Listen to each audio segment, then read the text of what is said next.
Hi guys, welcome back to CP Mom and Daughter, where we talk about all things related to cerebral palsy, my perspective of having mild cerebral palsy, what my daughter goes through with having a more severe case of cerebral palsy, and just different challenges and things and how we overcome. So today I want to talk about something related to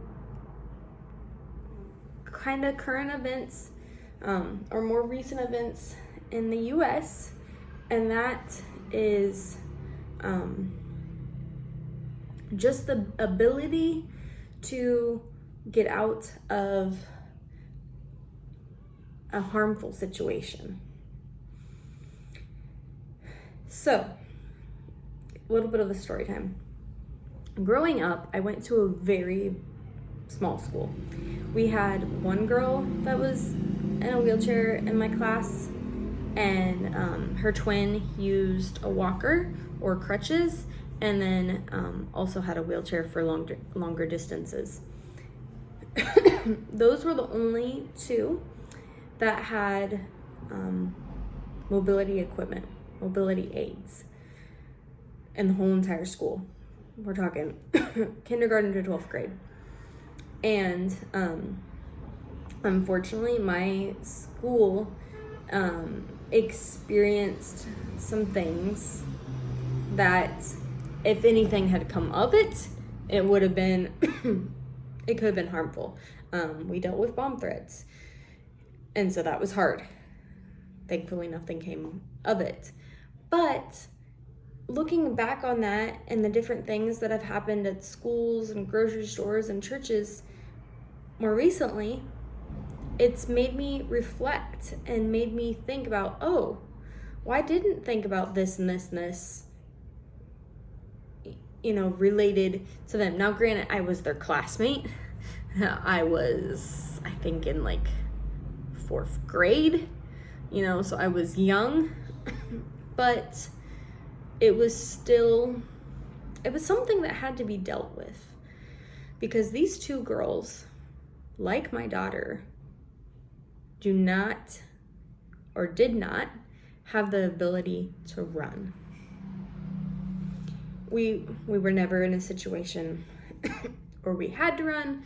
We exited, with orderly fashion, and got on buses and that kind of thing. But it was just, it's one of those things that, and it's not just one situation or one scenario. It's if there's a fire, a tornado, an intruder of some type, or some reason to need to get out of the school.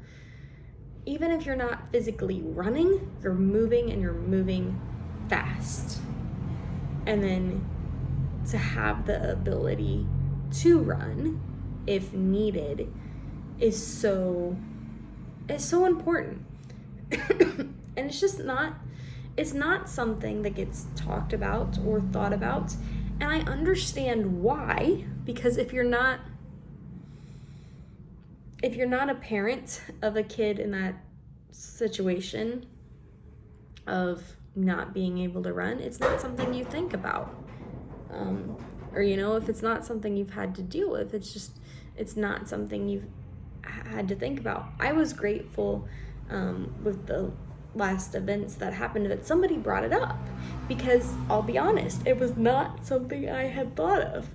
I remember for certain drills and things in school, the girl that used a walker or crutches, she'd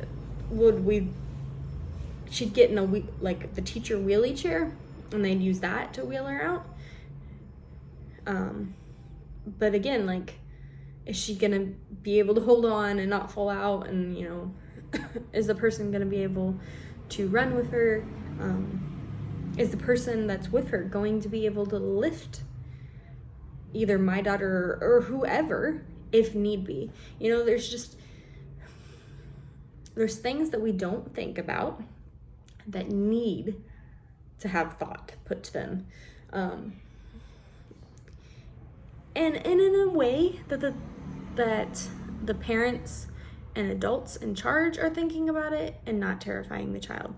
It's not my daughter's job to have a plan for what she would do, how she would get out, and that kind of thing. But she kind of understands, and she's not even 4, as a person with a disability, you know, if there's certain things she wants or needs, like that she has to have a voice.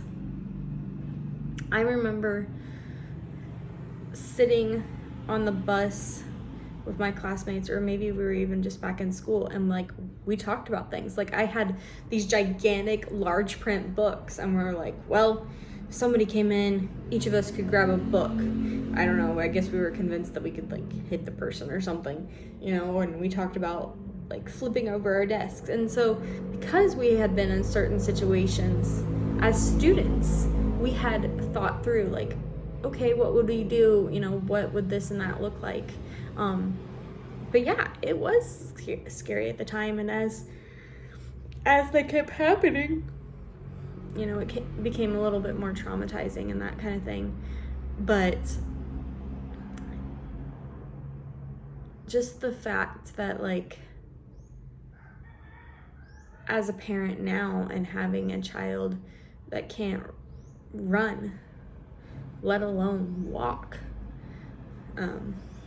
what would she do in that situation, you know? And sometimes, you know, it's a situation where every kid like her would have a one-on-one aid, and then sometimes they don't. If she ends up going to the same small school that I went to, I'd like to think that the people are as caring and sincere as they were when I went there, and, you know, like, whoever would be like, yeah, I'll be the one to grab her and just go. But that's also a lot of responsibility to put on somebody. And so I think the one thing to remember, just as general public, a general rule of thumb, is, are we looking around? Are we looking out for those around us? And this could be in any situation. Like, I find myself, like, if I'm in a store, okay, oh, that's an elderly person. Oh, that person, you know, uses a walker, or that person's in a wheelchair.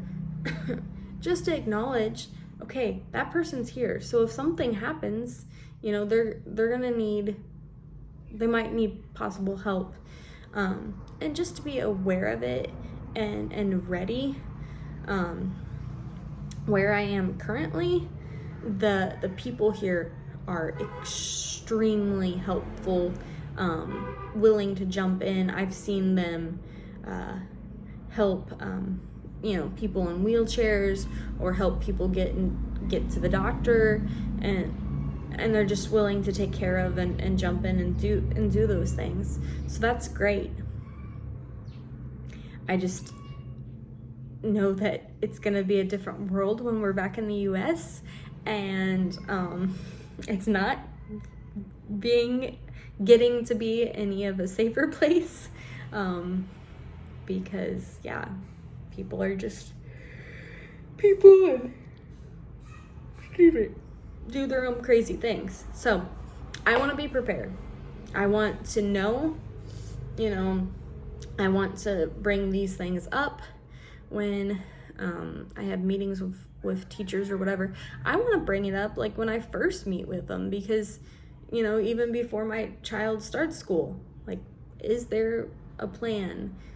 What's in place if something were to happen, to make sure that my child gets to safety? Because, I mean, this is even a larger scale, but like with the different things that are happening in Ukraine, many people fled, but then they left their family members behind with disabilities. Now, there were some that tried really hard to get out with their family members with disabilities, but there were some that just left them. And that's not okay. And so I think as a society, we need to get better at paying attention to people around us and make sure that everybody's taken care of and that nobody's left behind. So thanks for watching. Thanks for listening. And we'll talk to you next time. Bye. God bless.